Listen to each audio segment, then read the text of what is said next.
December 26, 1944, Ardennes Forest, Belgium. Private First Class Charles Thomas stands in a foxhole facing German positions. He's one of 2,500 black soldiers who volunteered to serve as infantry during the Battle of the Bulge. 3 weeks ago, he was a truck driver in a quartermaster company.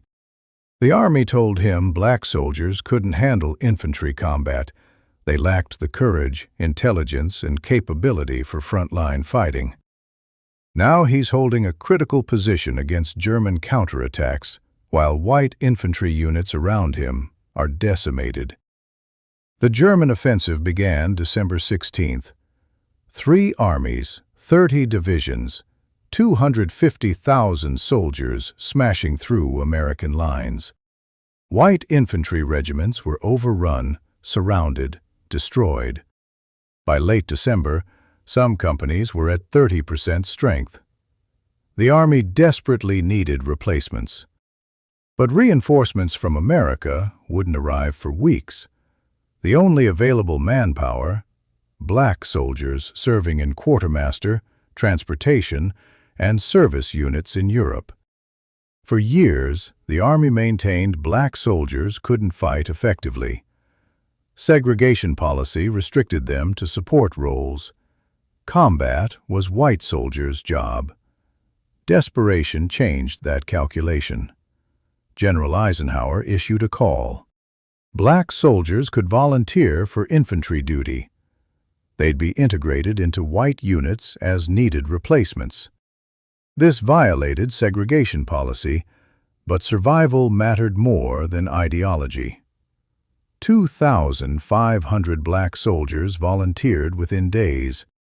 They took rank reductions, sergeants becoming privates, just for the opportunity to prove they could fight. White officers expected them to fail. The assumption, when combat started, black volunteers would panic, break, prove segregation was justified. Thomas and other volunteers proved them catastrophically wrong. They fought effectively. They held positions under German attacks. They performed reconnaissance patrols. They demonstrated courage under fire. Their combat performance matched white infantry units. After the Bulge, the Army tried re-segregating them, sending them back to quartermaster duties. The volunteers refused. They'd proven they could fight. They wouldn't accept being told they couldn't. This is the story of 2,500 soldiers who forced integration through combat performance, earning what policy wouldn't grant them. If you want military history about soldiers who broke segregation by proving themselves in battle, subscribe right now. Drop a comment with where you're watching from. These volunteers changed the Army forever. December 16, 1944. Germany launches Operation Wacht am Rhein, the Ardennes offensive, known to Americans as the Battle of the Bulge. The attack is massive. 3 German armies, 250,000 soldiers, hitting the weakest sector of Allied lines. American forces are caught by surprise. Initial casualties are catastrophic. Entire regiments are overrun. Thousands of soldiers are captured. White infantry companies that deployed with 200 men are down to 50 to 80 within days. By late December, American forces have stabilized the situation, but face critical manpower shortage.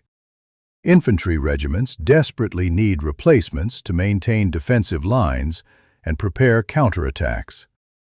The replacement pipeline from America requires weeks. Soldiers must be trained, transported across the Atlantic, moved to the front. The Army can't wait that long. General Eisenhower's staff identifies available manpower. Approximately 200,000 black soldiers serving in support roles in Europe. Quartermaster units, transportation companies, port battalions, service units. These soldiers aren't trained infantry. They're truck drivers, supply handlers, dock workers. But they're soldiers. They completed basic training, know how to shoot, understand military discipline. The proposal: ask for black volunteers to serve as infantry replacements. Rush them through abbreviated infantry training, integrate them into white units needing replacements. This violates Army segregation policy. Black soldiers aren't supposed to serve in combat roles with white soldiers. Integration isn't permitted.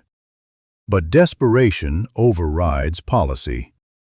The Army needs bodies on the front line, or they risk losing the battle. Eisenhower approves the request with modifications. Black volunteers will serve in separate platoons within white companies rather than full integration.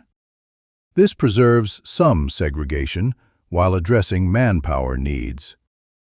December 26th, the call for volunteers is issued. Charles Thomas hears about the opportunity in late December. He's a truck driver with the 3,557th Quartermaster Truck Company. For 2 years, he's hauled supplies, ammunition, fuel, food. Dangerous work, but not combat infantry. He wants to fight. He joined the Army to serve his country, not just drive trucks. But segregation policy restricts him to quartermaster duty, regardless of his capabilities. Now the Army is asking for volunteers. Black soldiers can serve as infantry, finally proving they can fight. The offer comes with costs. Volunteers will take rank reductions. Sergeants become privates. This means lower pay, loss of seniority, potential career setbacks. Thomas doesn't care. He volunteers immediately.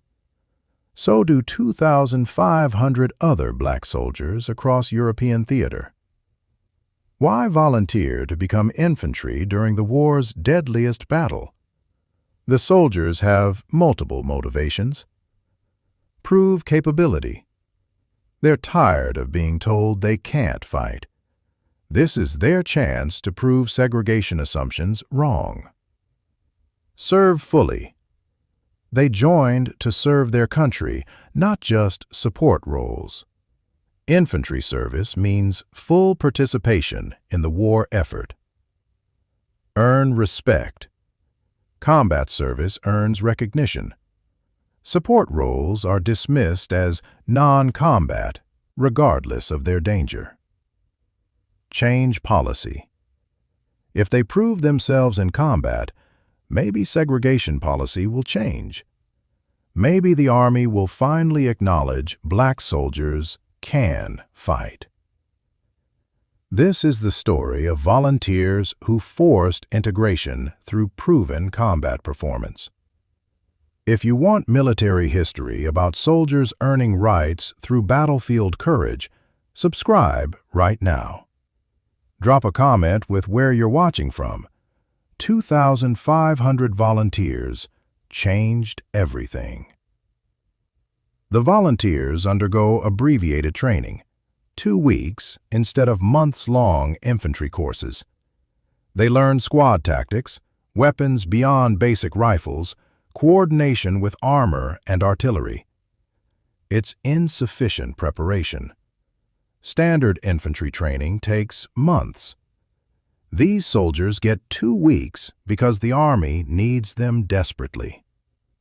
But most volunteers are experienced soldiers. They understand military operations, know how to function under fire, comprehend tactical concepts. The abbreviated training focuses on infantry-specific skills. By mid-January 1945, volunteer platoons deploy to frontline units. January 1945. Thomas's platoon integrates into a white infantry company holding defensive positions near Bastogne.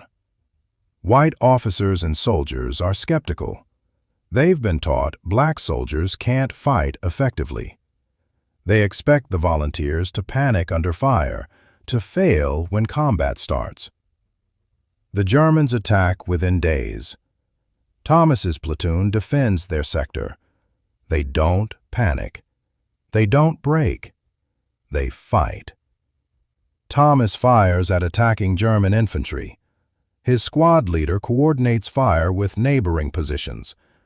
The platoon holds the line while German forces probe for weaknesses. The attack is repelled. Thomas's platoon performed as well as white platoons in the same company. White soldiers are surprised. Their assumptions were wrong. These black volunteers can fight. This pattern repeats across the front. Black volunteer platoons demonstrate combat effectiveness matching white infantry units. They hold defensive positions under German attacks, conduct reconnaissance patrols gathering intelligence, participate in counterattacks alongside white units, take casualties but maintain cohesion and fight effectively. Earn respect from white soldiers who fight beside them. Post-battle surveys document the transformation in white soldiers' attitudes. Before serving with black platoons, 20% of white soldiers supported integration. After combat alongside black platoons, 77% supported integration. Direct combat experience shattered racist assumptions faster than any policy directive could. White officers who expected black volunteers to fail write positive evaluations instead. Their after-action reports note that black platoons performed well, demonstrated courage, functioned effectively as infantry. Individual soldiers earned decorations: silver stars, bronze stars, purple hearts for wounds. The volunteers proved through combat performance that segregation assumptions were false. May 1945. Germany surrenders. The war in Europe ends. The Army faces a question: what to do with the 2,500 black volunteers who served as infantry? The Army's initial plan: return them to quartermaster duties. The volunteer program was emergency measure, not permanent policy change. With the crisis over, segregation policy should resume. The volunteers refuse. They served as infantry effectively. They proved they could fight. They earned respect from white soldiers who fought beside them.